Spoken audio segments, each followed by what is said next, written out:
Welcome to the Bro Code Podcast. Join Kennedy Lucas, Terry Lester, and Jackson Smith as they break down the biggest plays, share locker room banter, and keep it 100 on sports hot takes. Gear up, because this is where the real talk begins.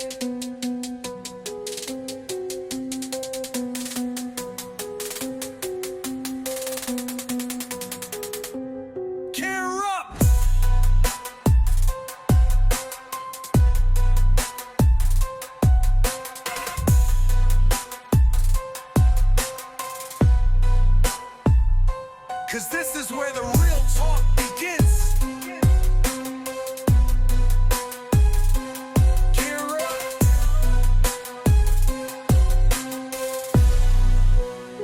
Cause this is where the real talk begins. Gear up. So ladies and gentlemen, boys and girls, y'all see the shades, don't y'all? We look kind of nice. So getting ready for tonight's production. We see that the East Forsyth Broncos have taken the field as they warm up, get ready for the game tonight here at the Fourth Central Stadium, home of the Bulldogs. Very, very exciting because within the high school sports, they have Northside Hospital as part of their sports medicine division that comes to these games to check the guys out, make sure they're nice and healthy enough to perform tonight.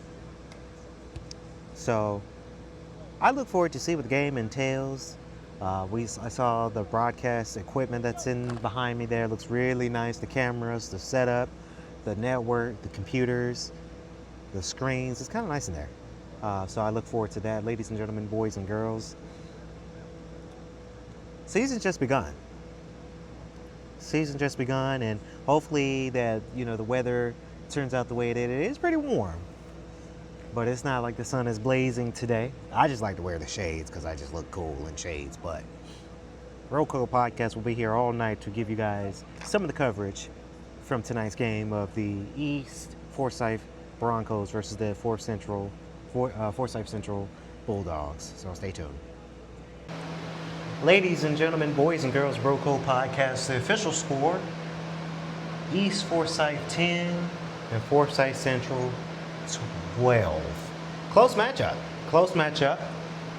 Here is what the field looks like, ladies and gentlemen, boys and girls. They're getting ready. We have now shifted into halftime, and then after halftime, we got 2 more quarters to go. Let me tell you, it has been a very interesting night due to the rain delay. It's been rain delayed heavy, but we are able to get it, the game started, and I gotta say, there is a difference between a straight up, and I say this on Bro Code Podcast, a straight up butt whooping or a close match. Again, 10 and 12, that is a very close match. There's a lot of close calls. The Bronco fans are very energetic because there were some foul calls that the refs might have made. But this is what it looks like here behind me on the field.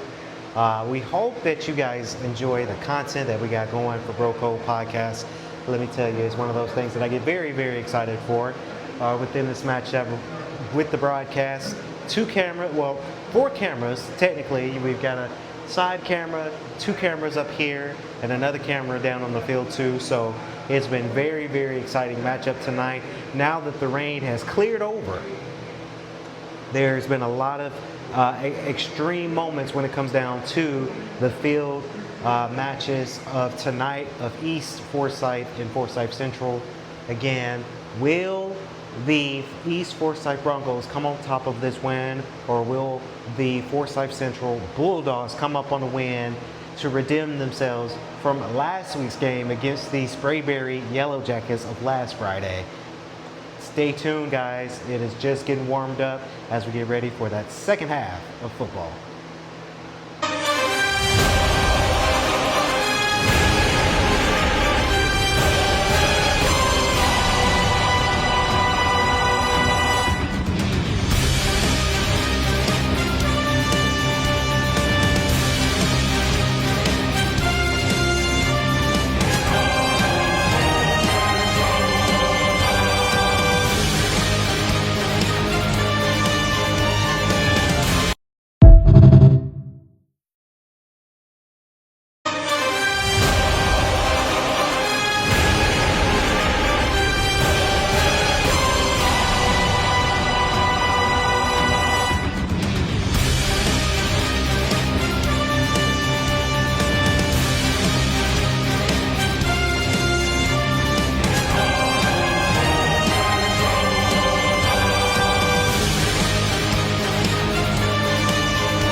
Yes, ladies and gentlemen, boys and girls, part of the Broco podcast, ATL. Ladies and gentlemen, we do hope that you guys enjoyed,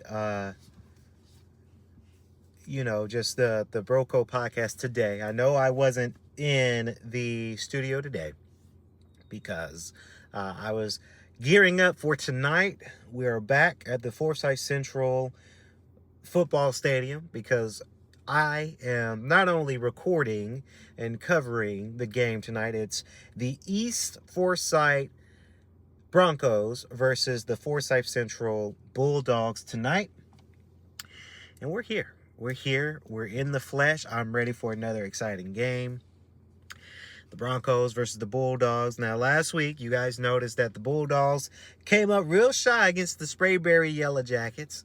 So, we hope that this match is going to be a close match. I am looking at the Broncos very closely as well because that's not only who we signed with for the fall football season, but, I like to, I'm rooting for the Broncos because that's who came to K.L.P Entertainment and they wanted us to be a part of this journey. But I'm also looking at other games as well and other teams to see if they can give us a great show tonight on the NFHS network tonight. And I'm really, really excited for the matchup. I'm excited for everything to happen and transpire here today. And let me take y'all a little bit on the ride here. We're very excited for it, so we hope that you guys like the content that we've had growing for that as well. Broco Podcast ATL. Very, very good show. Go check us out. We're over there. And we're here. We're here at the Forsyth Central Stadium. Give you guys the views and all the looks and everything going on for today. You guys know what I like to do. I like to bring my book bag. I got my thing of water. I did bring the microphones from the studio, so you'll be able to hear me more crisp when we get ready to set up for today. Usually call time for us is 5:30. The game doesn't start till 7-ish. And I'm excited. I'm excited for everything we got going on today. I'm excited for the game. I'm excited to be back and to give filming experience as always, broadcasting experience as always. Let me grab my wallet, a little tidbit for you guys. When you're at a different place, always grab your wallet. I always like to put my wallet in my middle console simply because, it hurts to sit on your wallet while you're driving quite a bit. And I come quite a bit of a distance to get down to production. So I always like to have my wallet with me. Great day today. We hope that you guys like the content for this week. Of course, our video will be out by the time you're watching it is Saturday. But yeah, it feels good. It feels good to be, number one, it feels good to be a part of something bigger than, us. K.L.P Entertainment, we're pretty huge. But I'm very excited to be a part of another team. Shout out to my guy, Connor Jones. He's one of our head guys with broadcasting. And, we use Huddle to stream it, but we also premiere it on the NFHS network. So I'm very excited for it. I got to get up in here, get ready, get started to get things ready for the broadcast tonight. But stay tuned for the content, y'all.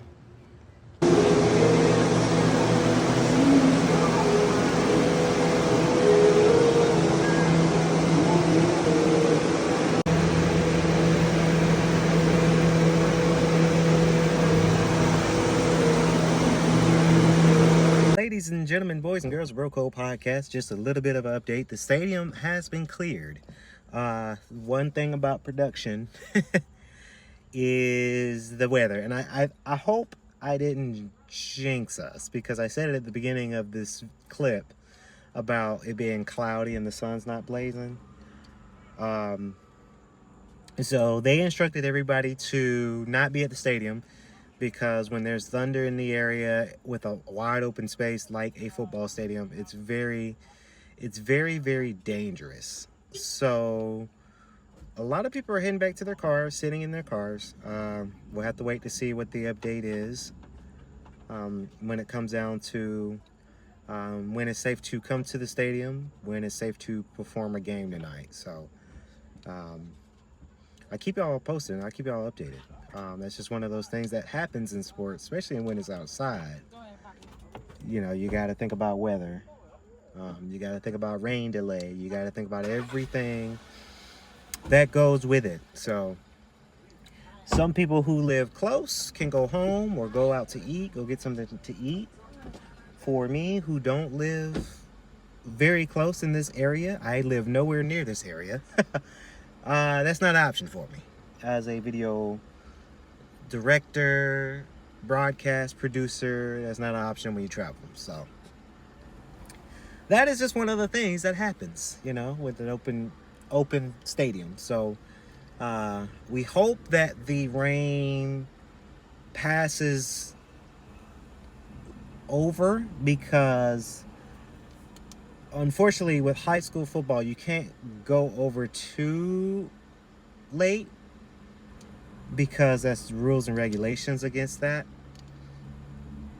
This is kind of why I like broadcasting let's say like basketball just a little bit more, because with basketball they play in arenas. They don't play in stadiums. They play in arenas, and it's inside. It might be raining outside, but it doesn't matter if we're all inside covered up. So yeah, that's what's going on. So I'll keep y'all updated for sure.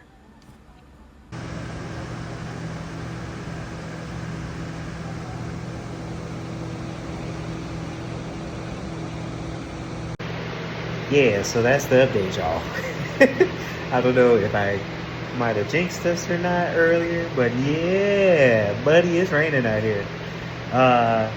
I'll give y'all the inside scoop on if we play this game or not. I think this will still be a funny story for Bro Code Podcast on Monday, but I was supposed to do a full review for you guys tonight, but we got a deep rain delay.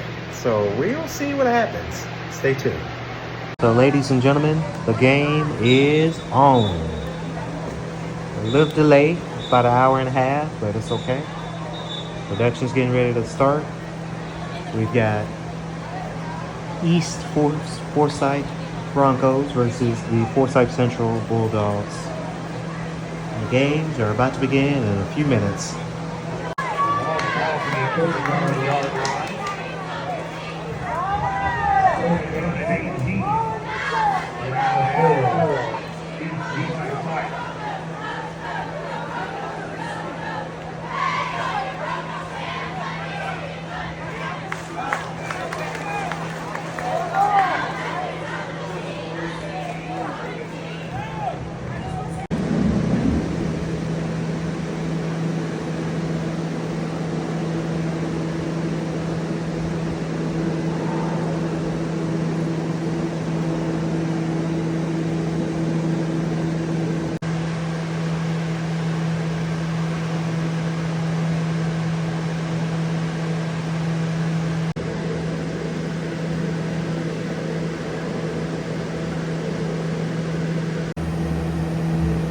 Ladies and gentlemen, the Forsyth Central Marching Band.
Broncos take their seed back onto the field.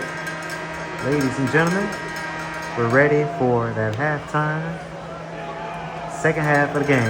Ladies and gentlemen, boys and girls, Bulldogs on their way back for the second half of the game. We'll see what happens. Ladies and gentlemen, boys and girls, presented by Bro Code Podcast, iHeart Media. Sorry, I'm moving the phone camera all around. Ladies and gentlemen, we're just wrapping production. We're in the car. We're pulling out of the stadium. Of course, the East Forsyth Broncos came up on top at the score of 19-15, ousting Forsyth Central Bulldogs. Very, very long day to T and Jackson and everybody there. Mike Monroe as well. Everybody over there at Broco Podcast. It's been a very, very, very long day due to the rain delay and lightning delay and setup delay. We're leaving the stadium now. It is 12:36. I have a good, not too long of a ride home, but it's been a great production. Let me tell you something about today's production. The equipment was better, and some of the cuts and some of the camera angles were great. And some of the angles were amazing. Some of the calls, I mean, the refs made some down interesting calls here today.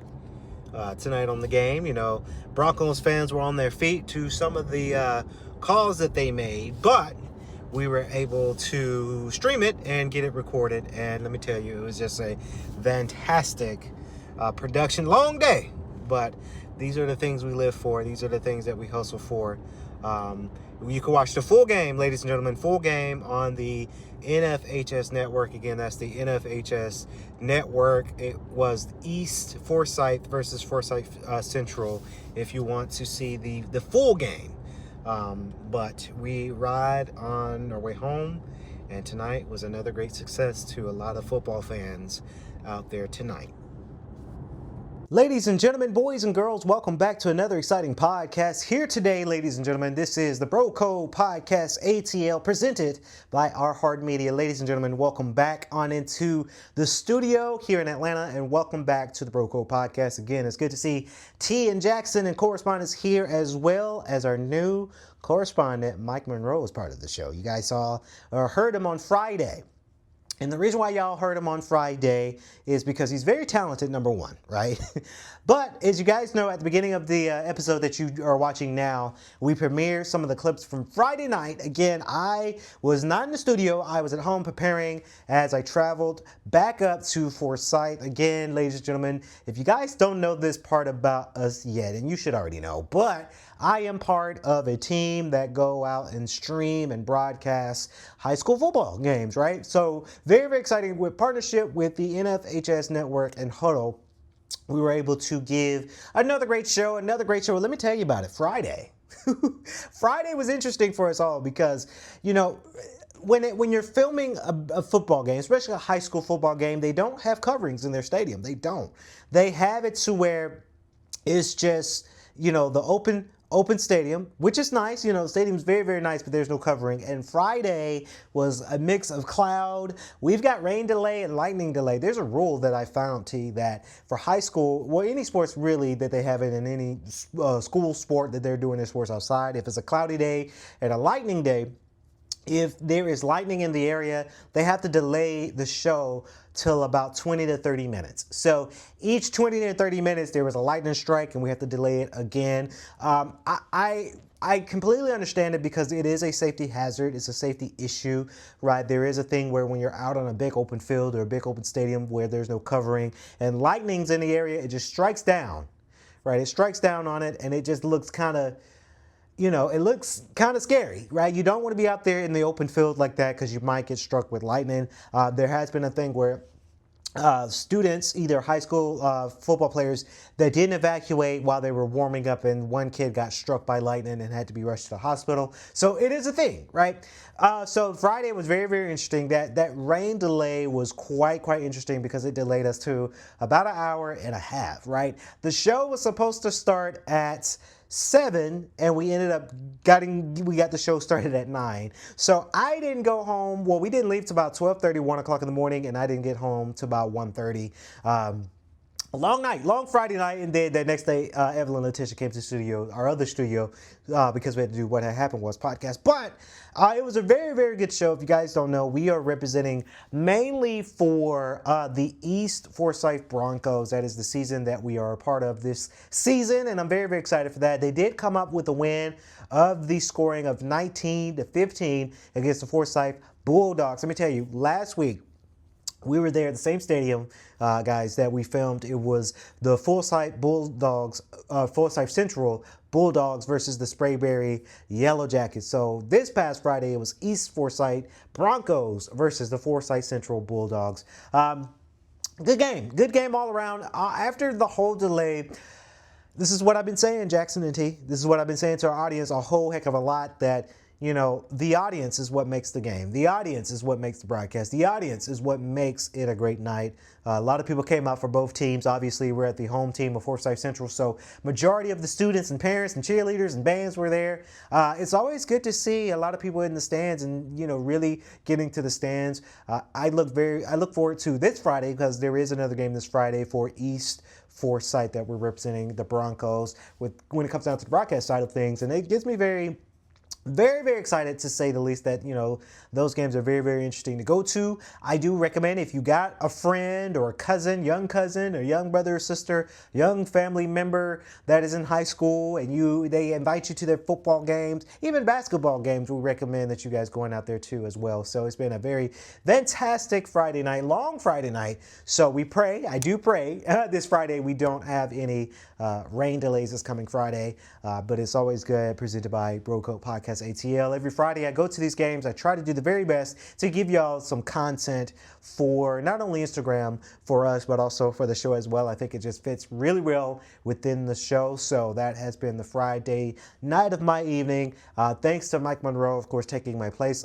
Friday's recording, if you guys want to know, that's the latest besides this episode. If you want to watch or listen to more Bro Code Podcast ATL from last week, check out Friday's episode, because it was actually pretty good. Now, we'll give it to T. T, take it away, man. The Cleveland Browns on Monday named veteran Joe Flacco their starting quarterback to open the 2025 season. The decision brings an end to what opened as a four-way quarterback competition, but had an anticlimactic finish, with Flacco emerging as a runaway favorite. Flacco, 40, has taken the overwhelming majority of first-team reps in training camp, as fourth-year quarterback Kenny Pickett has been limited since suffering a hamstring injury July 26. Rookie third-round pick Dillon Gabriel has also received first-team reps, but he missed the preseason opener with a hamstring injury. Rookie fifth-rounder Shedeur Sanders, who has not received any first-team reps, missed the team's second preseason game because of an oblique injury suffered last week. Deshaun Watson remains on a physically unable to perform list as he rehabs from an Achilles injury that the team expects to sideline him for most of the 2025 season. Flacco signed with Cleveland late in the 2023 season and helped lead the Browns to an improbable run to the postseason, where they lost the Houston Texans in the wild card round. As the day one starter in 2025, his second stint in Cleveland will begin with a home game against the Cincinnati Bengals on September 7. But while the Browns' present quarterback situation has gotten clarity with his being named the starter, its future remains in flux.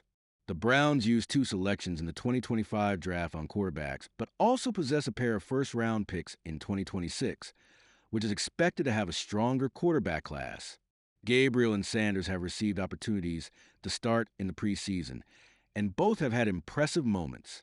Still, they are set to begin their pro careers as backups to Flacco. General Manager Andrew Berry said that keeping all 4 quarterbacks on the 53-man roster was possible, but Coach Kevin Stefanski acknowledged Sunday that it might not be feasible. "We'll let it play out as we get closer to the cut down," Stefanski said. "Those are all conversations that we are always having, but those are tough decisions. You know, I like to keep everybody, but not realistic." The massive draft capital Browns hold in 2026 only underscores the need for the franchise to further evaluate its young quarterbacks sooner rather than later, a reality owner Jimmy Haslam acknowledged in late July. When asked if it's important to see Gabriel and Sanders on the field in game situations before using their first-round picks in 2026, Haslam answered, "Absolutely, absolutely. Kevin is aware of that, He knows how important quarterback is, and he and Andrew talk about those kind of things all the time. Haslam said, it's a daily, ongoing conversation. The sheer number of first-team reps Gabriel, a 6-year college player at UCF, Oklahoma, and Oregon, has received this summer signaled the Browns believe he could be ready to see the field soon. Sanders, a 4-year player at FCS school Jackson State in Colorado, has been brought along slower as QB4 on the depth chart. However, he impressed with a 2-touchdown performance in the Browns' preseason opener against the Carolina Panthers, and a team source said he was primed to get more reps during joint practices with the Philadelphia Eagles before being sidelined by the injury. Stefanski said he is hopeful that Sanders and Pickett will be able to increase their participation in practice ahead of the preseason finale against the Los Angeles Rams at home Saturday, with one of the most difficult schedules to open the season. Featuring 6 straight games against teams with winning records in 2024, Flacco could be a steady bridge quarterback as Cleveland continues to develop its young quarterbacks. So, while the questions surrounding the Browns' Week 1 starter are no longer a mystery, the clock to begin finding their long-term answer continues to run. It's mid-August, which means most NFL teams are more than halfway through training camp. Joint practices and blistering heat together have worn on everyone's patience. It's time for the season to get here. But first, one more camp notebook. I hit 10 teams in 8 states on my tour this year. I really love touring. I like the driving, the different areas of the country, the padded practices, the going away to colleges, and I love seeing teams practice. It's rare that anyone from the outside gets to see coaches coach, see rookies grow, see veterans lead. Most of it happens behind closed doors. But for a small slice of August, it's accessible and shareable. From each stop, I grab one interesting thing I saw and one interesting thing I heard. Schemes that will define the season, rookies who will rise to relevance, and predictions precipitated from all my info gathering. These are the juiciest nuggets I have, starting with my most recent visit. One thing I saw, a depleted secondary. When I was at practice, none of these defensive backs practiced. Starting safety Nick Cross, starting nickel Kenny Moore II, depth cornerback Juju Brents, depth cornerback Jalen Jones. Brents and/or Jones might become starting CBs following the season-ending injury to third-round draft pick Justin Wally, who also didn't practice, if that bears mentioning. Quarterbacks Anthony Richardson Sr. and Daniel Jones continue to alternate opportunities with the first and second team offenses. And as such, the best QB on the field was whoever was facing the second team defense at the time. With all of the secondary injuries, pass catchers Anthony Gould, Will Mallory, and Laquan Treadwell. Yes, that's 2016 first-round pick Laquan Treadwell, approaching his 9th season in the league, were making plays for their dueling quarterbacks. But for as much coverage as the quarterback competition has gotten, my eyes were drawn toward the back 7. Indianapolis already had an LB2 question next to Zaire Franklin, and now has a CB2 question opposite free agent addition Charvarius Ward. If injuries linger for Moore or Scott, the Colts will have a nickel question or a strong safety question. 2. That's a lot for a defense in its first season under a new coordinator, Lou Anarumo, with 2 new free agents still onboarding in Ward and safety Cam Bynum, in a scheme that relies on communication in zone coverage more than almost any other. No matter who wins that quarterback job, the Colts need their defense to win games for them, turning turnovers into easy scores and protecting second-half leads. That might happen right away in September. One thing I heard, last year, a rookie tight end named Brock Bowers led his team in targets. He also did way more impressive things, such as setting a rookie tight end receiving yardage record. But focus on the targets right now. I wonder if the Colts front office believes rookie tight end Tyler Warren, another guy who specializes in turning quick touches into big gains with yards after the catch, could do the same. Yes, it does. There is no hiding the excitement in Indianapolis for having a legitimate talent at tight end for the first time in years. I'm not sure Warren will get enough routes to actually lead the team in targets, as he'll be used plenty as a blocker even on passing downs. But there's a large chapter of the Colts playbook that is opened up exclusively because Warren is in the building. He's going to get his third down red zone 2-minute drives. And if he produces early, Expect a portion of the pie that is schemed up for him to grow and grow. One thing I saw, 2 plays from third-year cornerback DJ Turner 2. The first, perfect coverage on T. Higgins on an out-breaking route in one-on-ones. Then Higgins did what Higgins does.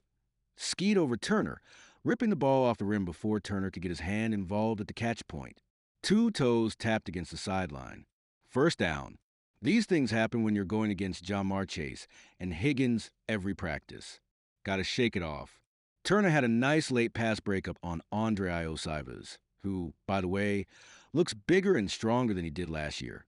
On a crossing route 2 periods later, Turner has looked like a solid CB2 when healthy and active. Despite starting as a rookie, he lost his job last season to Dax Hill, who is moving into the slot this year, reopening the outside corner role opposite Cam Taylor-Britt. Veteran Marco Wilson is also vying for the job, as our 2023 7th-round pick DJ Ivey and 2024 5th-round pick Josh Newton. Turner has the highest athletic ceiling of them all, and his peak plays and coverage are the most impressive on the long list of young players who can improve this defense by ascending into a quality starter. Turner is the first name I circled. One thing I heard, the Bengals know they have a September problem. Since Zach Taylor became the coach in 2019, here are their major offensive metrics split by month. In an effort to perform better out the gate, Joe Burrow and the other starters played in their first preseason matchup and will likely see more action in upcoming games. The relative merits of playing or resting starters in the preseason is a worthy debate, but for the Bengals, the past couple of seasons just haven't been good enough. A change in philosophy reflects the urgency. Here's another key point. In previous seasons, training camp has been impeded by hold-ins. Chase and Higgins missed time last year as they sought new contracts, and by injury recovery for Burrow. I remember visiting camp last summer and watching Burrow uncertainly flex his throwing hand after targeting Charlie Jones and Jermaine Burton. This year, he's celebrating after laser-sharp throws to Higgins, Chase, and Chase Brown. This is Dan Pitcher's second year as offensive coordinator. Everything seems more stable. Will Cincinnati really be fast out the gate? It gets the Browns and the Jaguars as its first 2 opponents, which provides a nice on-ramp to the Vikings in Week 3 and the Broncos in Denver on Monday Night Football. In Week 4, here's to a better September. One thing I saw, a miscommunication on a rep between quarterback Aaron Rodgers and second-year wide receiver Roman Wilson. In a one-on-one period in the high red zone, Wilson was running an out-breaking route from the slot. The cornerback had nice underneath leverage, but that meant he couldn't see the trajectory of an incoming throw. Rodgers tried to throw the ball to the back shoulder, stopping Wilson's momentum to allow the corner to breeze by. Not an uncommon approach in the red zone. Wilson adjusted late and barely got an outstretched hand on the ball. Incomplete. Rodgers let him have it. On the long jog back to his position group, Rodgers alternated between laying into Wilson and laying into Zakazani, the Steelers' wide receivers coach. The QB wagged his head, planted his hand on his hips, and stopped only to start up again twice. Let's be clear, this happens in training camp. The point of camp is ironing out issues like this one. At other stops of my tour, I watched Washington's Jaden Daniels get in the face an offensive lineman for procedural issues, and Buffalo's Shane Buechele nearly rip his helmet off in frustration for similar pre-snap problems. From the bottom of the roster to the top, guys get angry, especially quarterbacks.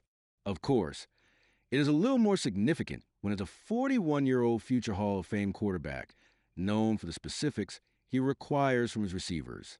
Mere days before this on-field exchange, Rodgers told reporters about Wilson, "I got to get Roman out his own head a little bit. He cares so much, whether it's my approval or if he's doing it right. The more you can play free and not think out there, the better he's going to play. The more he can just trust what he's got and then just go out there and react, the better he can play." I don't know how Wilson will react, but I would be further in my own head after a moment like that, not venturing out of it. A 2024 third-round pick who missed almost his entire rookie season with ankle and hamstring injuries, Wilson could be an important player for these Steelers, who are in desperate need of a WR2 behind trade acquisition DK Metcalf. The contenders are Calvin Austin III, the clear leader in the clubhouse, Scotty Miller, Robert Woods, and Wilson. If anyone can prove a functional WR2 to join Metcalf, a deep tight end room, and an excellent pass-catching back in Jalen Warren, the Steelers should have enough to support a solid passing attack. One thing I heard, in an active offseason, the Steelers' headlining acquisition is certainly Rodgers, but the storyline I gravitate to more is that of Jalen Ramsey, who is approaching career crossroads. Ramsey, who was a safety for one season in college, looks to be moving to that position, at least part-time. Defensive coordinator Terrell Austin still considers Ramsey a cornerback. "We think we have 3 pretty good corners," he told me. Those CBs are Ramsey, Joey Porter Jr., and Darius Slay. When the Steelers are in their nickel defense, which they, like most NFL teams, will be in for majority of snaps, expect to see Ramsey playing the slot.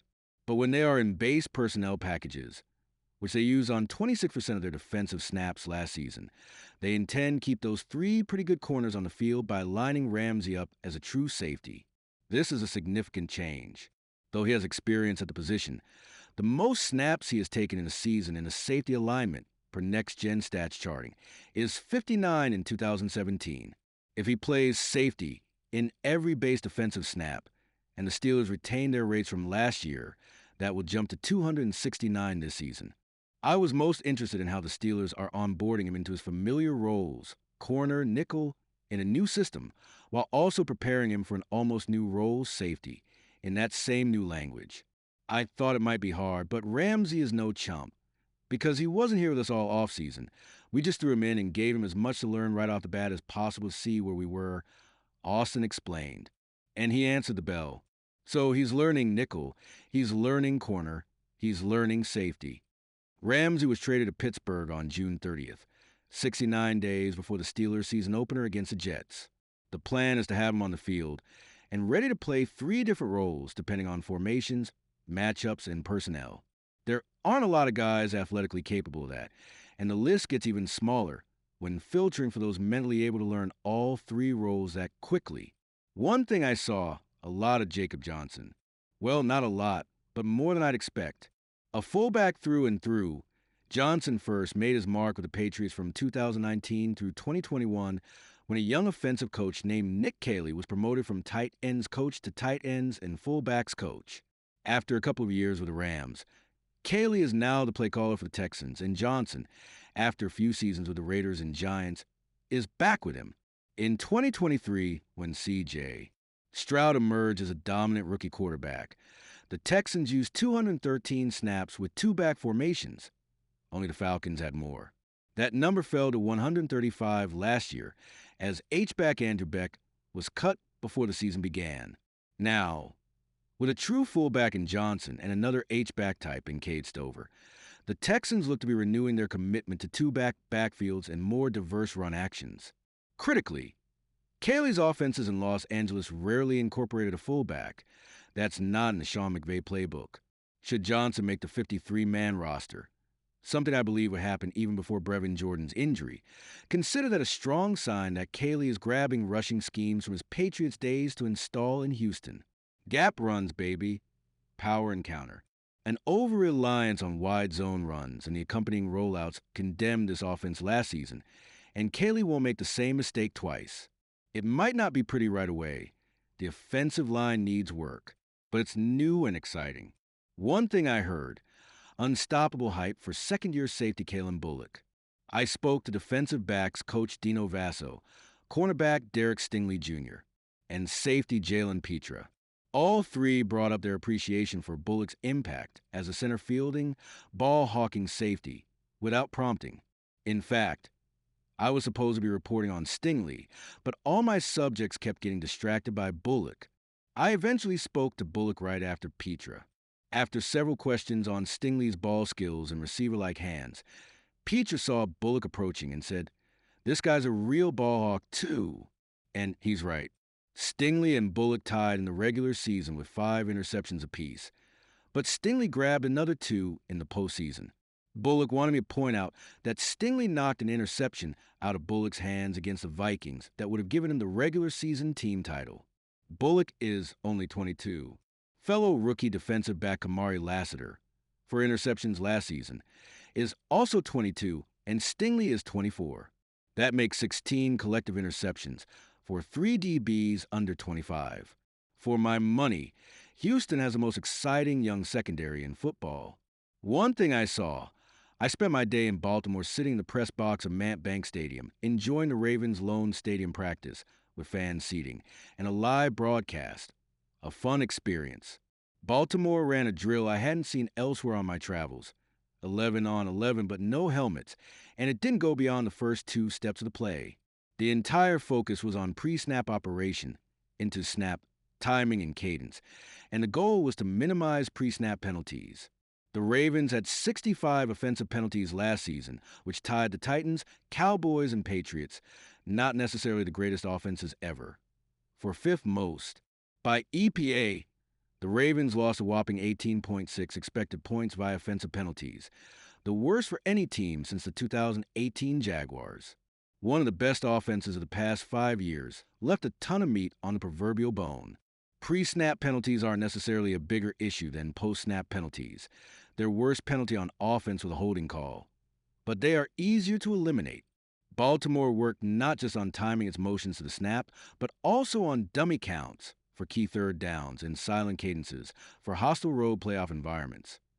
To the same end, the Ravens hired longtime NFL referee Tony Mahalik this offseason as an officiating consultant. They're to get this right. Look at that list. 9 of the league's most valuable, dangerous, talented pass catchers. Half of these guys will probably go in the first round of your fantasy draft. And Hill is right there. The Ravens' screen game in the face of blitzes was really the secret sauce. They always seem to have a right call dialed up at the right time. Hill told me the key to being a good receiver on screens is patience, then acceleration. Patience to wait for the blocks to set up, acceleration to get to the first down marker before the defenders get there, he said with a smile. It sounds simple in theory, but it's a little harder in practice. Hill ranked 4th in yards per route run on screens, behind Nakua, Alvin Kamara, and James Conner. For all the ink spilled on the addition of Derrick Henry, the excellence of Lamar Jackson, and the growth of Zay Flowers, Rashad Bateman, and Isaiah Likely, permit me these few paragraphs on Hill as the safety valve and screen savant. What a handy player. One thing I saw, spinner handoffs, a favor of the Dolphins and Packers last season. Spinner plays feature the quarterback handing the ball off in the gun while spinning in the backfield.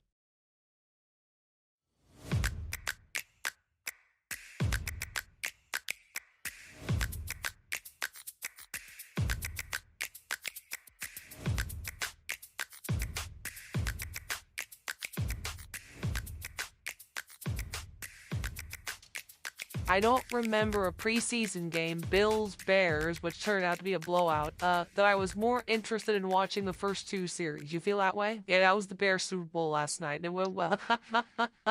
It was. Buffalo can't get to a Super Bowl. Bears had theirs in preseason. Not ideal for both.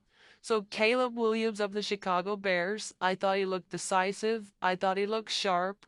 At one point, he dirted a ball on a screenplay. Smart play. Get out of that. Get out of the negative plays. I think basically, if you're a Bears fan, it's been a rough camp. It's a new system, a new coach. It hasn't been pretty. Even at Friday's practice, there were full starts. It was a bit ugly, so it's a big sigh of relief. There's a new system. Caleb likes to freelance. His coach does not necessarily want that from his quarterback. So last night, Caleb Williams actually looked a little bit like Jared Goff. He quarterbacked like Jared Goff. He dirted the ball on screens. He got rid of and out of trouble. No negative plays. When he had a guy open, he hit him. Now, we know he's not Jared Goff. I honestly feel like Ben Johnson and Caleb Williams, and you'll see this sometimes where you'll see a crazy talented artist marries an accountant. And it's not ever perfect. That doesn't mean it can't work. I mean, Andy Reid is a creative. Mahomes is a creative. That's perfect. I think Sean Payton feels like Bo Nix can run my play, but he can also run on his own. That feels perfect. Ben Johnson, I feel he's got a little bit of Kyle Shanahan. Run my play. And Kyle Shanahan's great.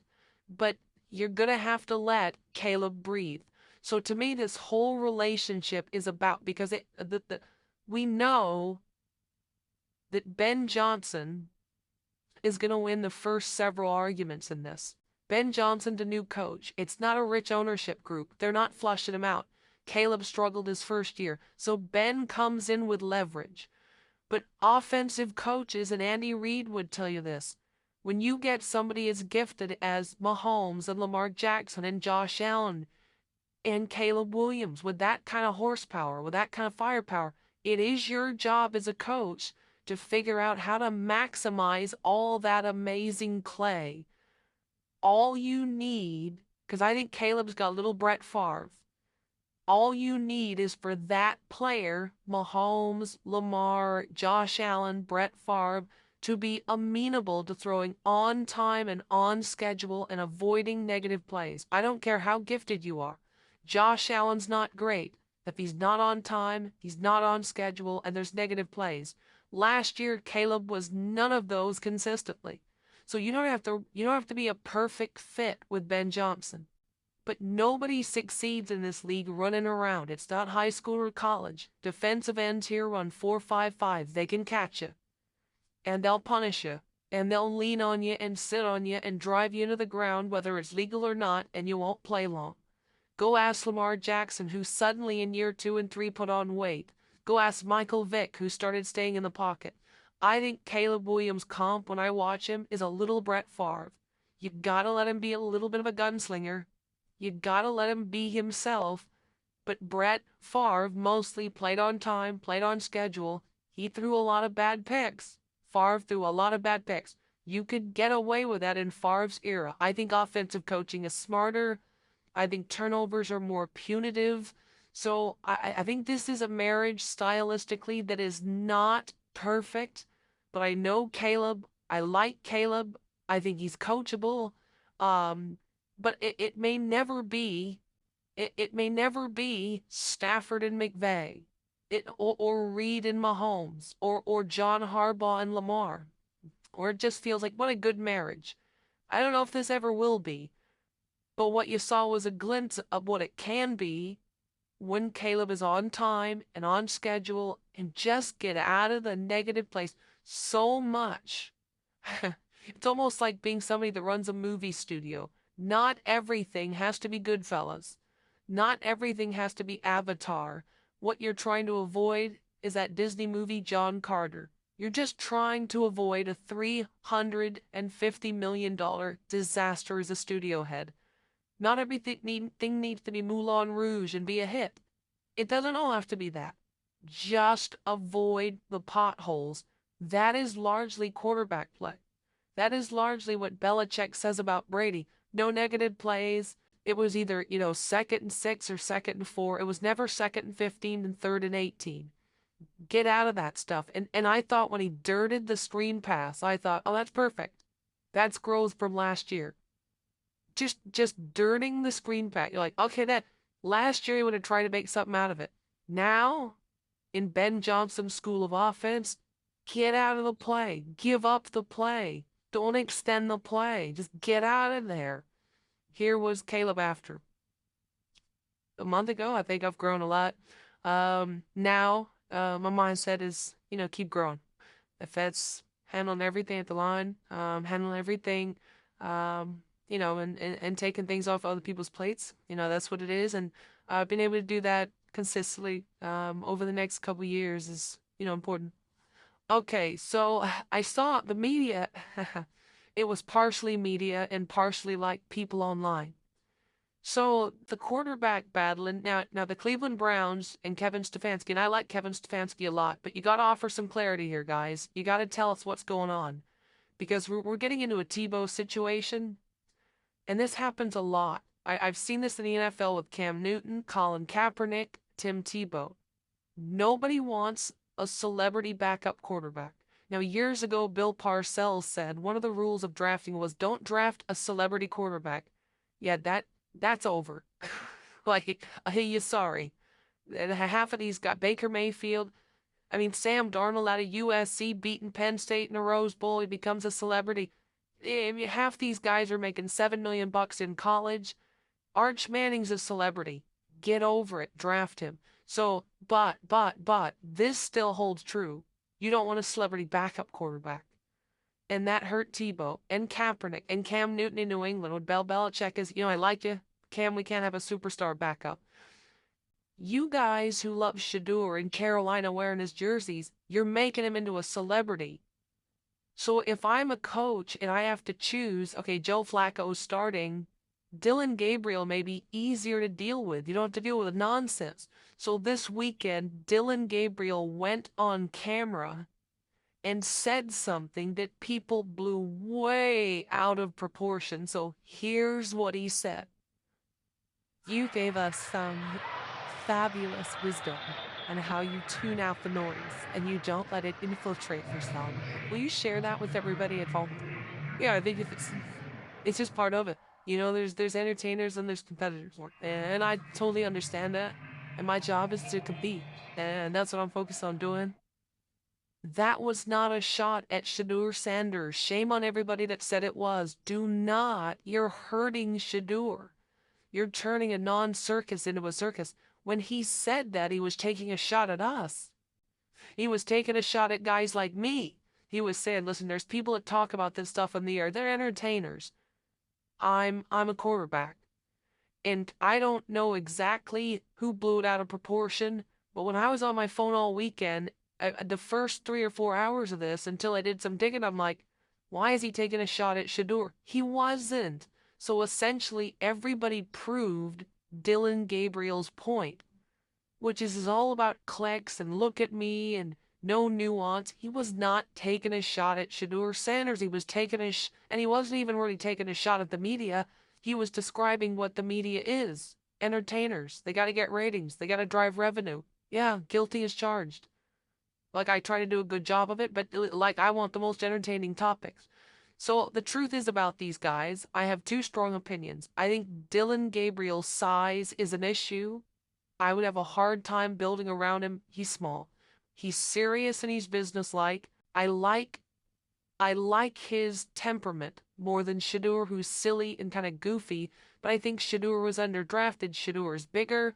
I think he moves well. I would choose Shador over Dylan Gabriel, but Kevin Stefanski, he liked the seriousness, the accuracy, and the way he ran an offense, Dylan Gabriel at Oregon. I don't think either is transformational. And here's the thing.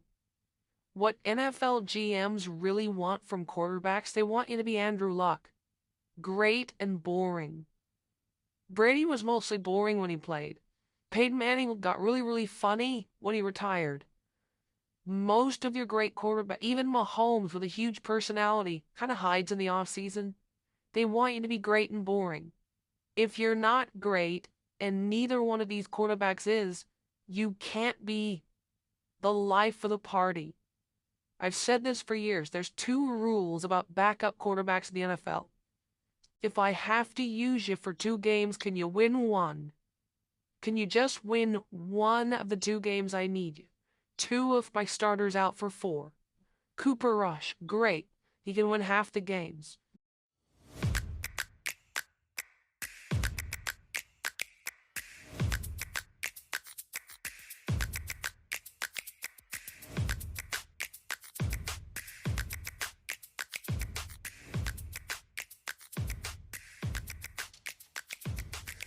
All right, so I'm very excited for this next segment, of course. Now, yesterday was Sunday, and typically on Saturdays and Sundays, K.L.P. Entertainment, we close down the studios, right? We don't really like to work on weekends unless we have to, right? But I'm very, very, very excited to talk about this thing here because I am a great, great fan of the WNBA. It is no secret that I am the hit fan for WNBA season.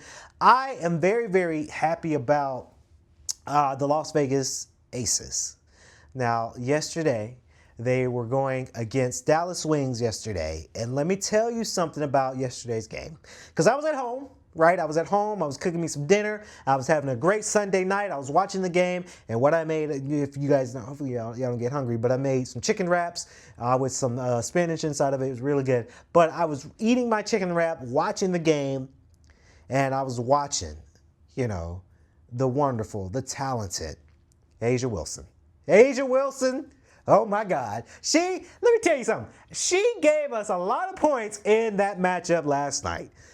She was feeling it. She was feeling it. I think it was about 34 total points within this game yesterday against the Dallas Wings. And, I got to give credit where credit's due, guys, because Dallas Wings are pretty good, right? They're really skilled and really talented for what they did. And I can't say each game that I watch, whether it's football, basketball, baseball, I always say this, there is a determining factor if this game was a straight up close match or a straight up ass whooping. I can't say that this was a straight up ass whooping. I think this was a very close match between the Las Vegas Aces and the Dallas Wings last night. I watched it on ESPN. It was very good. Look, I'm very excited for that because people are saying that the Las Vegas Aces walked into their home court with something to prove. And they did that last night against the Dallas Wings. Now, just 25 hours earlier, they suffered a historic 53-point loss to the Minnesota Lynx at home. We saw that. Very sad. The Aces were mad, Jackson. They were embarrassed. And now the closest team to a dynasty within the WNBA has seen that we've seen in the past 10 years is fighting for its pride against the expansion Golden State Valkyries. Again, that is the game that, we saw that happen previously. Very excited for the Las Vegas Aces because I think they're climbing up there, right? They're in the ranking. I want to say the ranking so far, I think it's their number 5 or 6 in the total ranking. I know the Atlanta Dream is number 2, and of course the Indiana Fever is number 1. So they're climbing up there, right? They're climbing up there to that ranking for the playoffs. Very excited for that. I'm a big fan of Asia Wilson. I think she's very talented. She's very skilled. Her energy that I saw last night was very impeccable. She really enjoyed her game. She really was focused. She was dialed in. And it was just one of those things that I get so excited for the Aces. Now, if you guys know, the Aces is one of my favorite teams. I like to root for the teams to the cities I've been to. Again, I've been to Vegas last year, and it was phenomenal. I love Vegas. So I got to root for it. And Asia Wilson being a star player, buckets after buckets after buckets that we saw last night. At least I saw it last night. I was blown away. Now, there is a quote from Chelsea Gray that she told ESPN. Now, she is the Aces point guard. She says, "We funneled every inch of our energy into that." Of course, the Aces tied the franchise record of 18 three-pointers to beat the Valkyries by 24 points, the largest turnaround in the back-to-back games in the WNBA history, according to ESPN history and their research. Again, very excited for that. The Las Vegas coach, Becky Hammond, and let me tell you, I saw Coach Hammond stress to the max, right? Because she wants to win from last night against the Wings. And it's really cool how, and tidbit, I think it's really cool for ESPN to be able to talk to the coaches while they're coaching the game. I think that's very interesting. But you can tell the coaches was practicing. ESPN did this thing last night at the game or yesterday at the game where, she was mic'd up and she was talking to the commentators, but also she was coaching at the same time. So you could tell she was really stressed. She's like, I'm listening, but I'm watching the game. I'm coaching the game too. I think that's really cool to see that. It's just like a little extra piece for the broadcast. Again, I film sports, so I look at these things. Now, she says, she told ESPN, Jackson, and this is a quote from her. She says, "When things are going well, it can make you question some things that maybe you thought you were super strong in." And she continues to say, when things aren't going well, it has to come back to this foundation. What is the base of the problem here, right? Very excited for that. Now, for the first 2 months of the season, the Aces were in and out of playoff picture, right? We've seen it.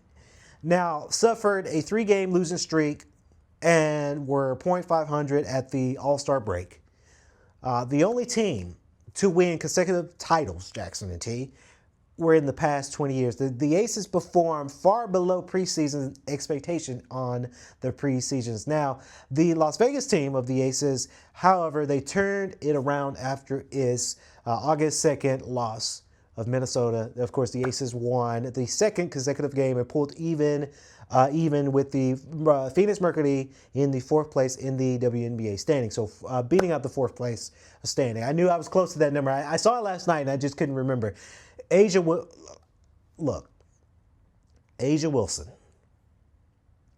Asia Wilson. Buckets upon buckets upon buckets last night against the Dallas Wings.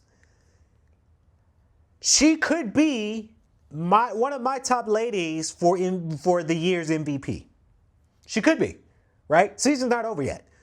But she added her dominance from last night's game. Because I saw it on ESPN. I was eating dinner. I watched it. How dominated she was in that game, it was quite impeccable. She looked like she didn't skip a beat. She didn't look tired. She looked like she can go in another quarter if she could.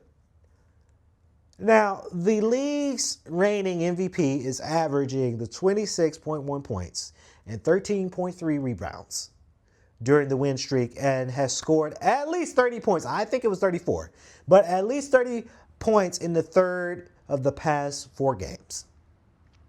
Now, the Aces, they do look that they could be a contender. They might host a first-round playoff series, but the challenge is sustaining the momentum. I think, ladies, if you're watching this Bro Code podcast, keep up that momentum. I mean, I say that for the Aces. I say it for the Atlanta Dream, and I'm also saying it for the Indiana Fevers. Right? Those are my 3 top teams that I like. I like Chicago Sky too because I've been in Chicago, and Angel Reese, she's really dope at what she does. Right? I get very, very excited for that. I get very, very excited just to see the momentum of it, and it's just going really good. Now, of course, Becky Hammond, the Las Vegas Aces, also quoted, and this is a quote for her that she told ESPN, that you get excited because you see the potential, you see what they are capable of, and then she continued on to say, now is that consistency. And in basketball, anyone can be good for a night, but the great ones, they are good every night. We see it. I see it in Asia Wilson. I see the consistency. I see that they're ready for that consistency within their match because they had just a rough start of this season, and now they're starting to pick things up, right? As the Aces try to recover from their embarrassing loss with the Lynx, right? Minnesota set a WNBA record for the largest road win. Of course, Hammond had a new assignment for the team. The players had to create their own scouting reports. Now, before the start of each season, the Aces, also led by Asia Wilson, again, shared their preferred matchups, schemes, and the flow of the game. And of course, Hammond poked the holes a little bit in the presentation, and she encouraged the Aces to challenge her prep too. And Hammond also hoped the collaboration. She would hope the collaboration would ignite at a new level, Jackson. The engagement by the attention to detail, and it led to an intimate success, right? We saw it last night against the Dallas Wings. Now, Asia Wilson goes to tell ESPN, this is her quote, "This has helped us gel together to where we can all hold each other accountable." And that's what I saw last night too, right? Because there's been some hiccups. Every game, every team that you're rooting for is going to have some hiccups when it comes down to it. There will be some hiccups with it. I saw them. I saw a lot of fouls that I've seen from the Aces against the Dallas Wings last night. There's a lot of them, but the consistency and the accountability is what I saw the most, right? In the loss of the Lynx, the Minnesota Lynx, Hammond also called the Las Vegas defense atrocious. That's her words. Since that defeat, the Aces have had a top 5 defense and been the league's second best rebounding team. Now, it helped unlock the Las Vegas Aces, in my opinion, which, by the way, has also led the league in offensive ranking within the past 2 weeks. Now, Hammond's new assignment has also helped create familiar faces and chemistry, something that the Aces needed to involve after Kelsey Plums left for Los Angeles, right, the Sparks. into free agency, and Nelly Nakasi and Tyler Marsh, the Aces' top 2 assistant coaches, took head coaching jobs for Golden State and Chicago, respectfully. Again, I get it. Hey, if you're the assistant coach and you have the chance to be head coach, hey, that's more money to you.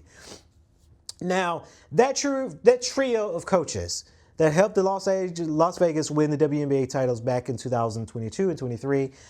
But hey, there's a lot of things that happen. There's a lot of, assistant coaches that go on, and they go on to do their own thing. I'm very, very excited for this because Chelsea Gray also added on and told ESPN that, this is her quote, "Our offenses and defenses are so fluid that we have to take time to learn and understand new habits," right? And that's another thing that I saw between the Las Vegas Aces last night against the Dallas Wings. I get very, very excited for that. This is just motivation. I got to say that this is just motivation when it comes down to the Aces. I think they have just a great chemistry. I think they have just a great time and a great vibe and a great idea on trying to get them to be the top team, right? We are going to continue to watch the Las Vegas Aces coming back September 9th because they are facing out, I think one of the days they're facing out the Atlanta Dream. So I look forward to that because there's 2 teams that are rooting for. Again, I have to root for the home team a little bit, but I do like the Aces. I do like A'ja Wilson. I really do. I like the way she plays. I like her style. I like her 3-pointers. I like her shooters. I like her whole leadership style when it comes down to the team. So it just gets me very, very excited for the Aces. We're rooting for y'all down here at Bro Code Podcast, but let me tell you, if you guys missed it, I think you guys can watch it on demand on ESPN. That was a very, very good game to watch last night.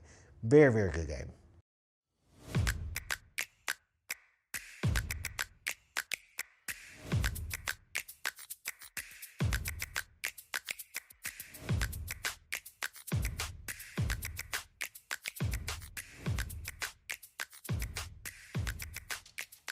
We are back. The first weekend of the 2025 to 26 European club soccer season has delivered a bounty of talking points and drama for us to unpack. Though only the English Premier League, La Liga, and League One have officially kicked off, with Italy's Serie A and the German Bundesliga joining the fun this coming week. We got a big clash in England that saw Arsenal escape Manchester United with a 1-0 win and 3 points to begin their campaign. And more woe for Ruben Amorim. We got a dominant start for Barcelona against 9-man Mallorca, though Hansi Flick still found something to be upset about, as well as Bayern Munich claiming the Super Cup over Stuttgart in the traditional curtain raiser to the German season. Liverpool began their title defense with a 4-2 win over Bournemouth that made it clear their defending is a work in progress. Tijani Reinders put on a show for new club Manchester City, and Chelsea looked a little tired, and no wonder, given their Club World Cup exertions, in a scoreless draw with Crystal Palace. Okay, so the numbers say that Manchester United have lost 8 of their past 13 league games at home, which is obviously horrendous. But not all defeats are created equal, and United supporters who wondered with trepidation what their team might look like with the new signings and, more importantly, with a full preseason under Ruben Amorim got their answer on Sunday. It wasn't same old at all. They looked sharp and aggressive. Brian Bumo and Matthias Cunha showed they are quick learners, and on balance, United had the better chances. David Raya came up big for Arsenal on more than one occasion, despite the 1-0 defeat. As for Ricky Calafari's goal, on another day it would never have stood, but it was given due to a combination of factors, namely Altay Bander not being particularly good, VAR not intervening. I get the high bar concept, but in a crowded penalty box, there are some things a ref simply won't see clearly, and English football electing to do its own thing when it comes to keepers in the 6-yard box.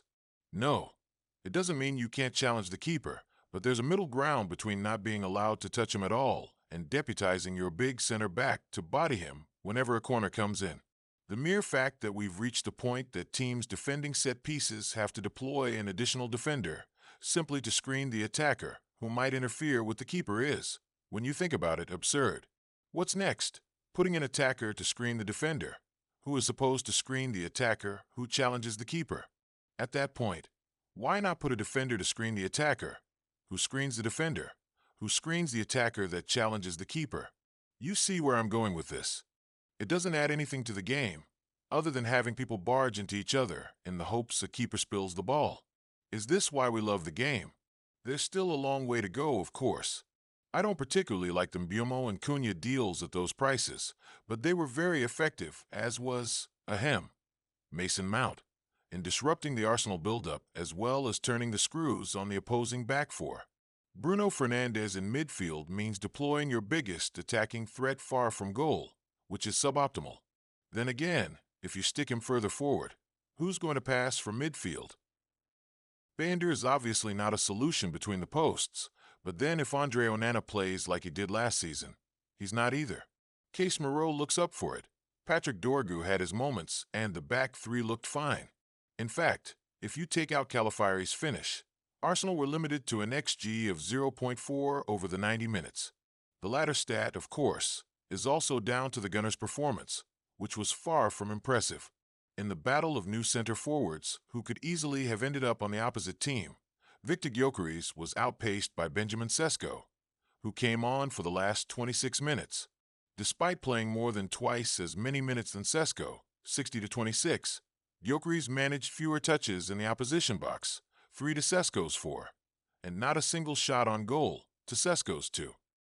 He obviously needs time to bed in, and to be fair to him, other than a few Martin Odegaard moments, Arsenal weren't great at getting him the ball.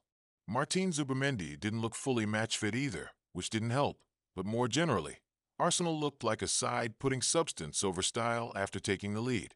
It's fine, of course, until you remind yourself of the number of points they lost from winning positions last season, in part because rather than pushing forward and imposing themselves, they looked to manage the game. It's only week 1, so you don't want to be hasty with your takes.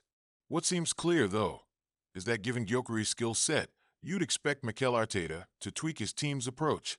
More crosses, more playing in transition, getting teammates closer to him. Barcelona began their La Liga campaign with a 3-0 away win against Mallorca on Saturday, but boss Hansi Flick wasn't happy with the way they played. "I didn't like the game," he said.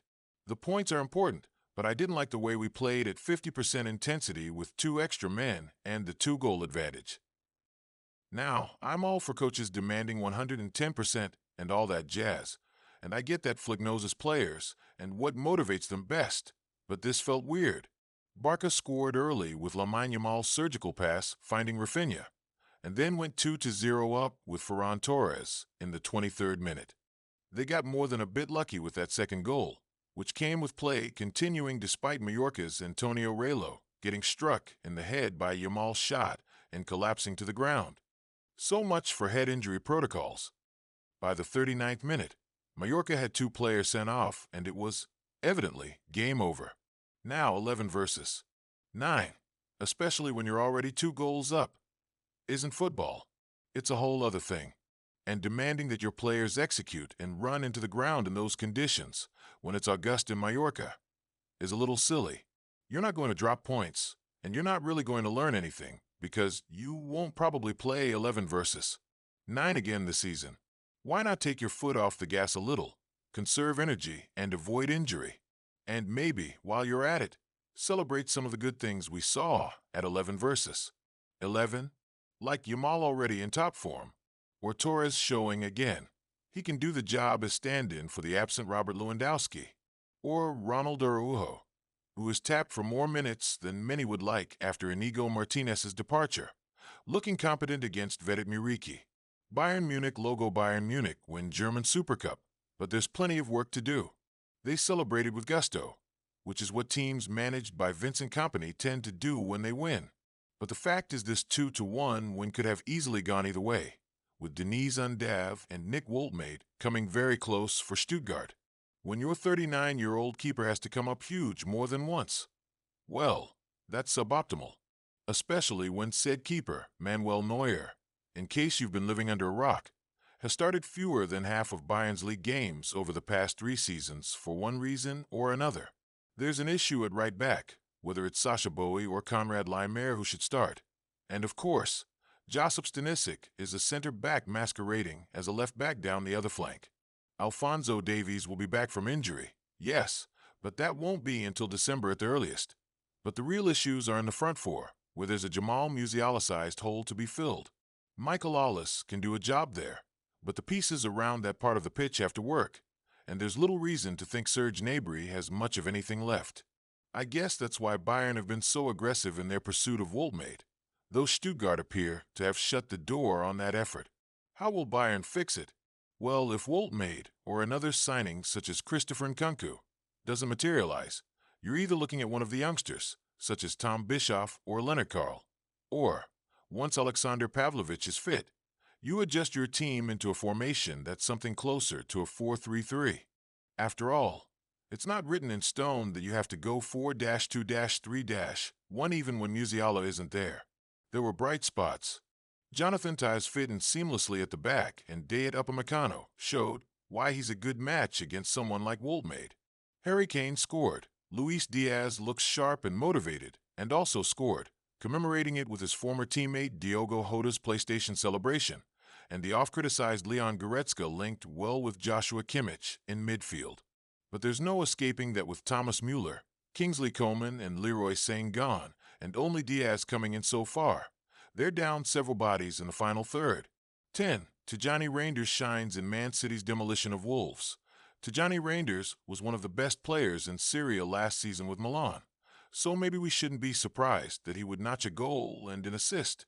And really, the way he set up Oscar Bob for Erling Haaland's opener ought to be worth one more assist in Saturday's 4-0 win.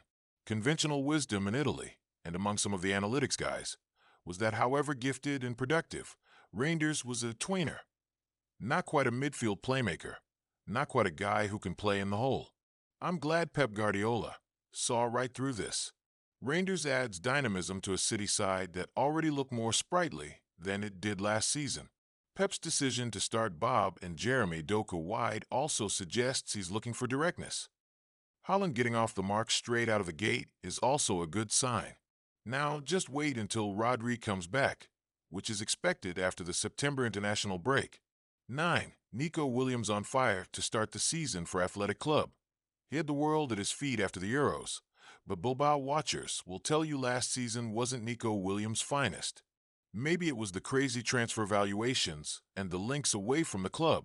Maybe it was just the fact that he was a 22-year-old who, in many ways, is still unpolished. That said, he delivered a statement performance in Athletic's 3-2 win over Sevilla.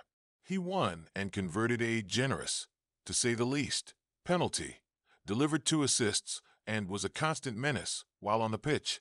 It seems clear that Bilbao are making him the centerpiece of their attack, at least while Oyan Sanset is out, and he is seizing the opportunity. It's early, but this could be the year he consolidates his status. 8. Despite 0-0 draw, Newcastle are well ahead of Villa in clash of wannabe party crashers. The Premier League's traditional Big Six have such a built-in advantage in terms of revenue and clout that it takes a superhuman effort or a superhuman screw-up, or both, for some other team to break into the mix. Both Aston Villa and Newcastle United managed it last season, and both have had a rough transfer summer, the former with a dead transfer window, the latter with the Alexander Isak saga. Performance-wise, Newcastle looked streets ahead when they met at Villa Park on Saturday. Villa couldn't manage a single shot at home in the first half. Morgan Rogers was off the pace. Yuri Tielemans served up a reminder of why he's an 8 or a 6 and not a 10, and Desri Konsa foolishly got himself sent off. Unai Emery's side simply doesn't look right. Contrast this with Newcastle, who responded in the best possible way to Isak's absence. They deployed Anthony Gordon up front. They ran their hearts out. They could and should have scored a couple of goals. 7. Christian Pulisic and Rafael Leao on the mark for Milan as Max Allegri era begins. This is important because one of the keys you want when you bring in a new coach, especially one as highly paid as Allegri, is that your big players respond to him. Well, Pulisic and Leao are 2 of Milan's biggest, and the early signs are positive. They teamed up front in a 3-5-2 formation, and both scored. Pulisic also hit the crossbar in the 2-0 Coppa Italia win over Bari at a sold-out San Siro on Sunday night. There are a ton of question marks over this Milan side. Their choice of Allegri, the arrival of Iglitare as sporting director, and plenty more known unknowns. But what seems evident is that these two have to be at the center of the project and get along with a new boss, Leal, who came off with a muscular injury, although it seems to be just a precaution, had an exceptional preseason, and you wonder if, with this scheme in place, the club really needs to go out and get another top-shelf forward when it already has Sandy Jimenez. 6. Bournemouth game confirms Arne Slot will have a big call to make at Liverpool.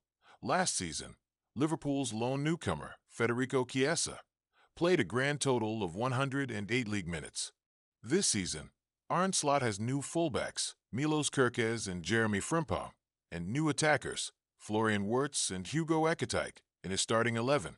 And because the new starters have different skill sets to the ones, Trent Alexander-Arnold, Darwin Núñez, Luis Diaz, they replaced, the style and approach is being tweaked too. Some of it makes sense and is inevitable. Frimpong is a north-to-south recycled winger, not the creative recycled midfielder that Alexander-Arnold was. Kerkez doesn't have the defensive wiles of Andrew Robertson, at least not yet. He's only 21. But sticking Wirtz at no. 10 and a 4-2-3-1 seems more like a high-risk/high-reward roll of the dice.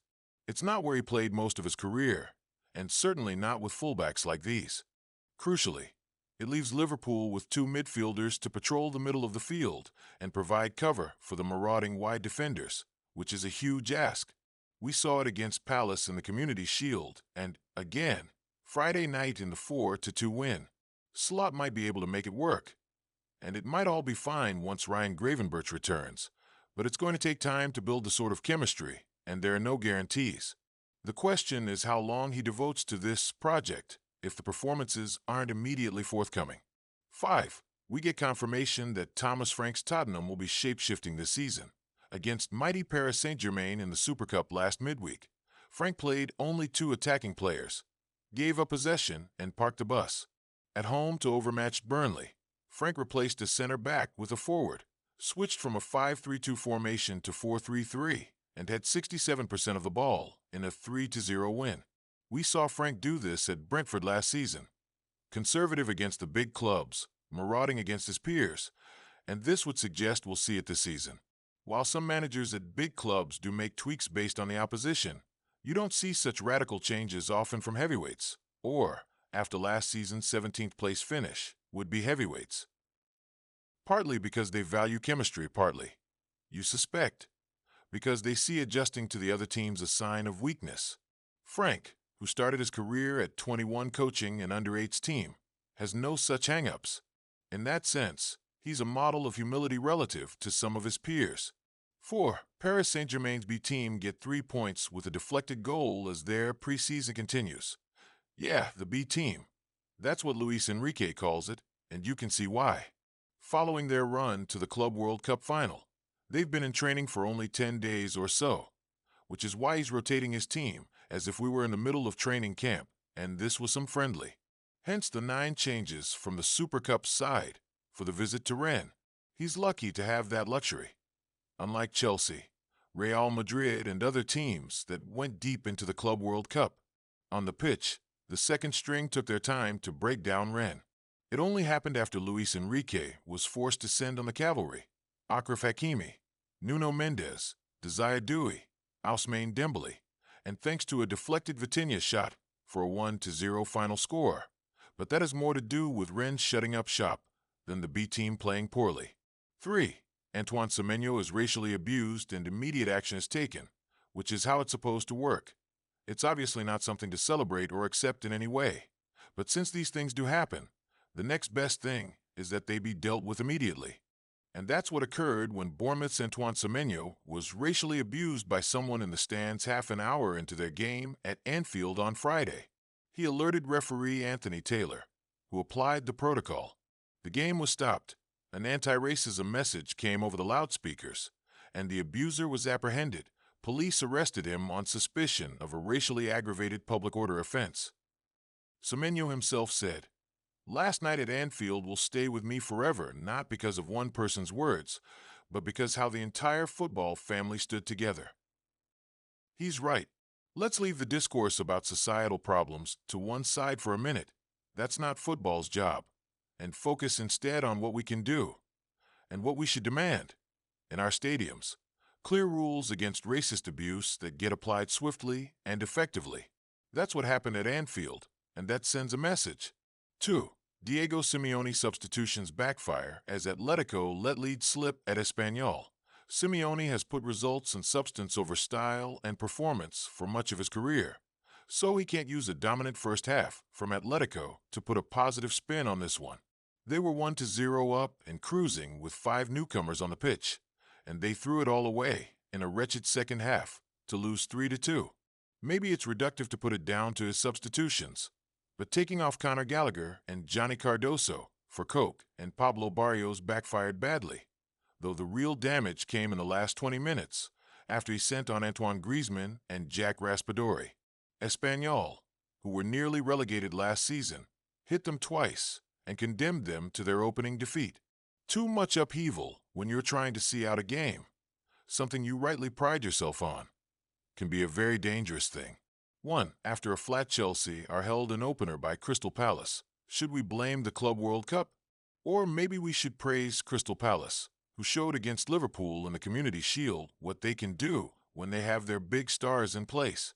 However, it might not be the case for much longer, given rumors surrounding Eberechi's and Marguerite. It's probably a bit of both. It can't be a coincidence that Bayern, Paris Saint-Germain, and now Chelsea, all of whom went deep in the Club World Cup, all looked off the mark in their early outings. Preseason training has been compressed, and you pay a price for that. In Chelsea's case, you also pay a price for the fact that you have brand new wingers and center forwards, and you run into a well-drilled team that could have won this game if Iza's free kick hadn't been correctly disallowed. A bit like last season, it's going to take manager Enzo Maresca a while to give Chelsea their identity. Unlike last season, he has a deeper squad with fewer holes in it.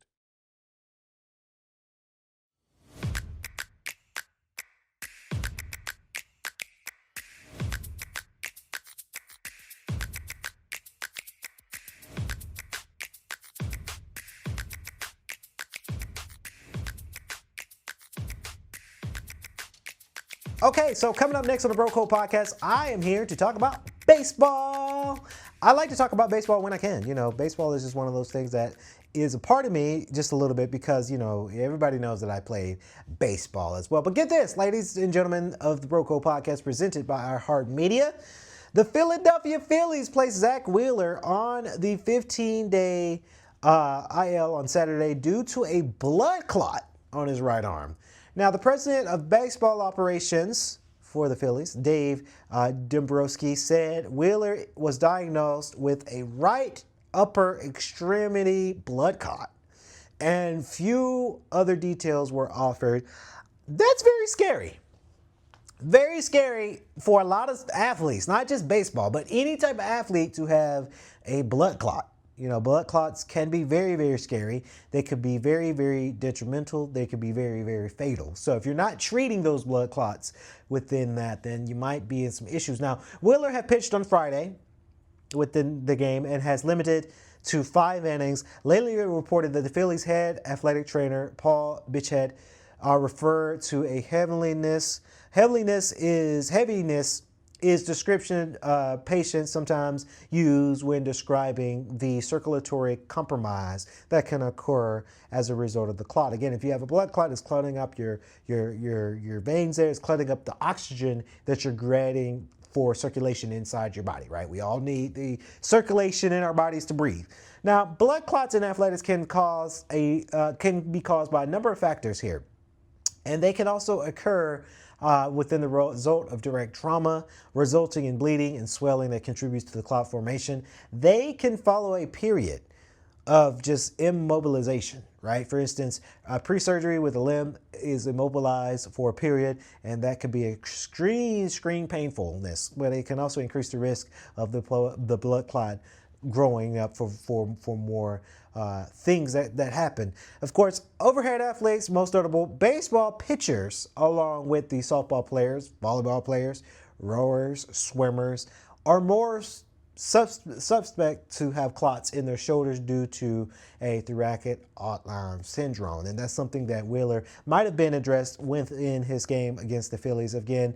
Now, treatment for the clot for the elite for the elite athlete depends on the root cause, according to Dr. Jason Lee. He is the chief of vascular surgery in Stanford, who reported in on this for ESPN. He says that he also treats high performance athletes with these conditions.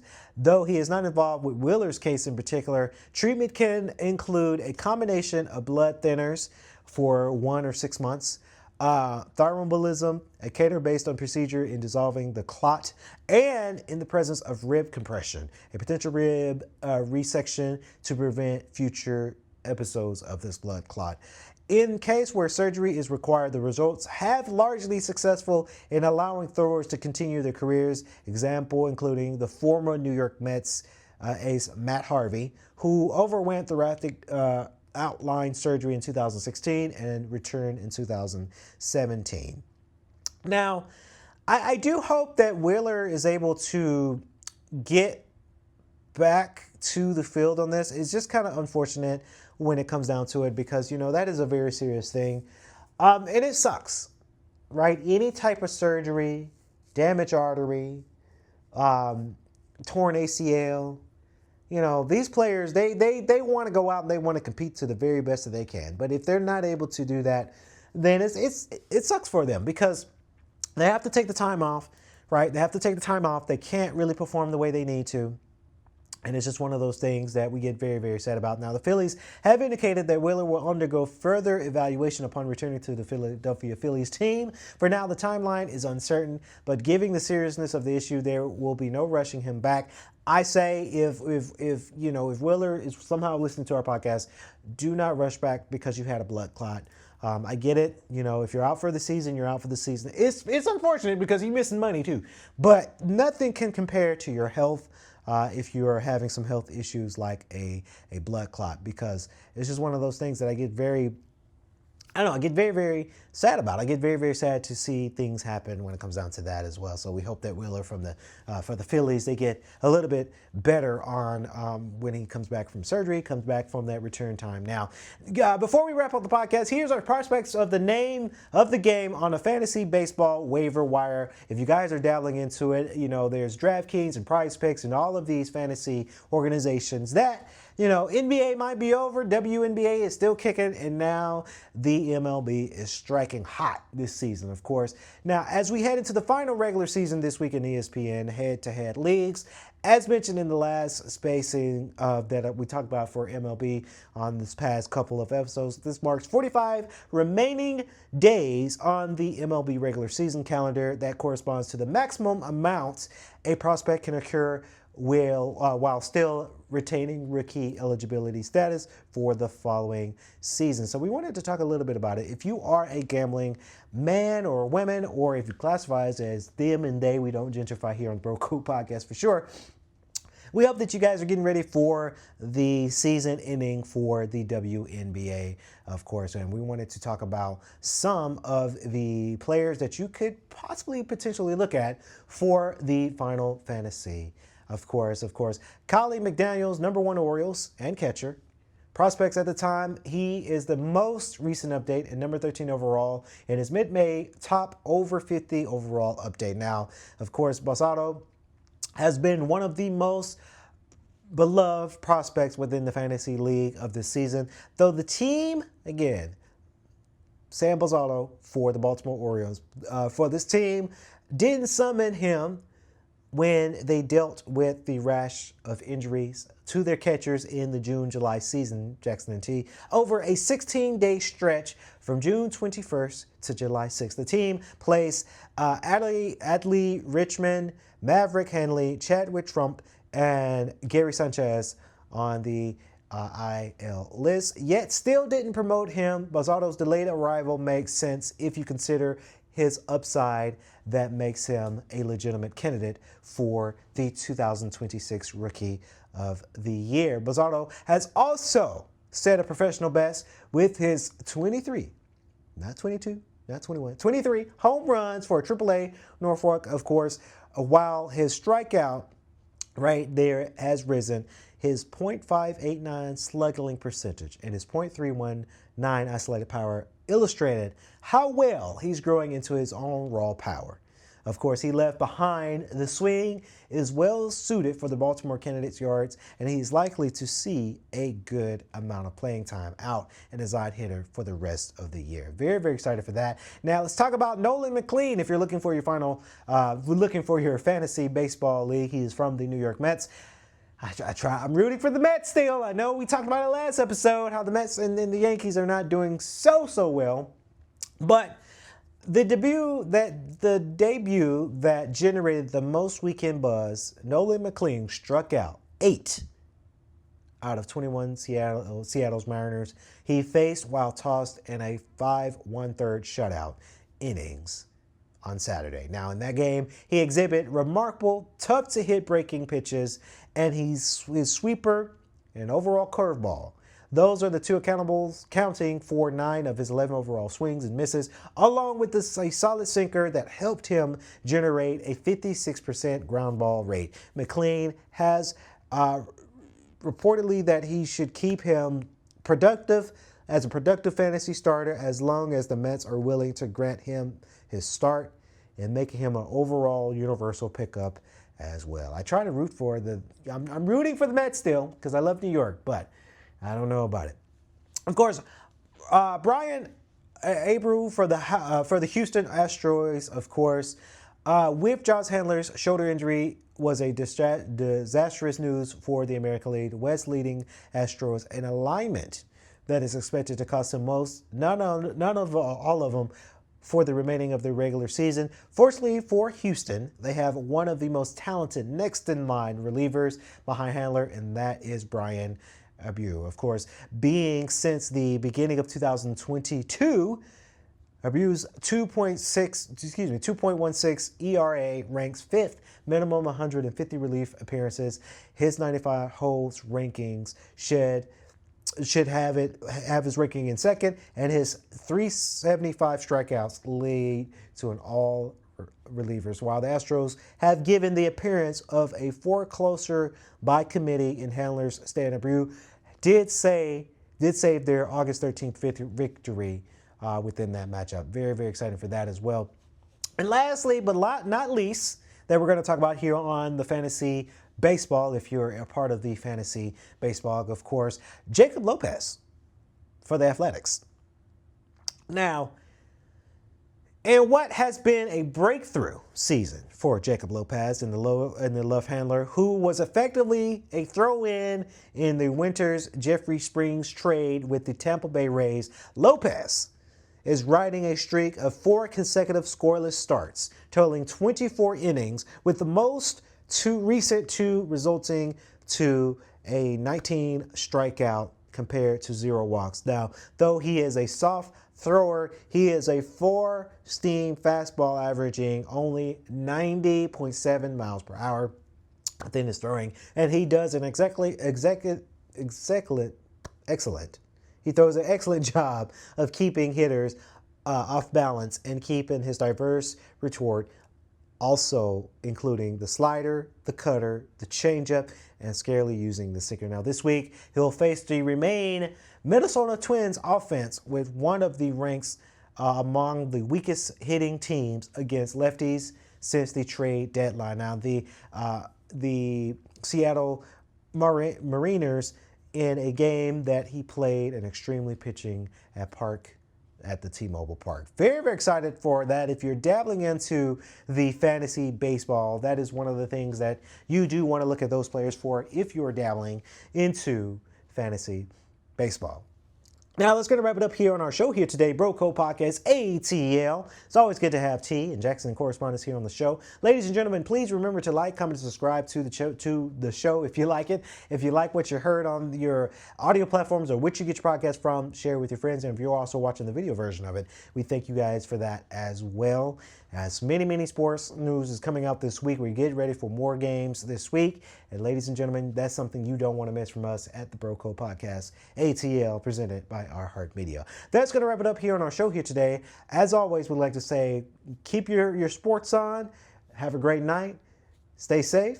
Stay swanky. Welcome to the Bro Code Podcast. Join Kennedy Lucas, Terry Lester, and Jackson Smith as they break down the biggest plays, share locker room banter, and keep it 100 on sports hot takes. Gear up, cause this is where the real talk begins.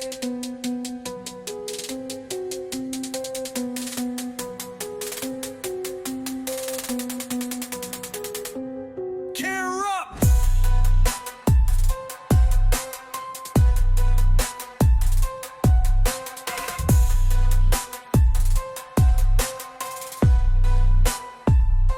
Cause this is where the real talk begins. Gear up.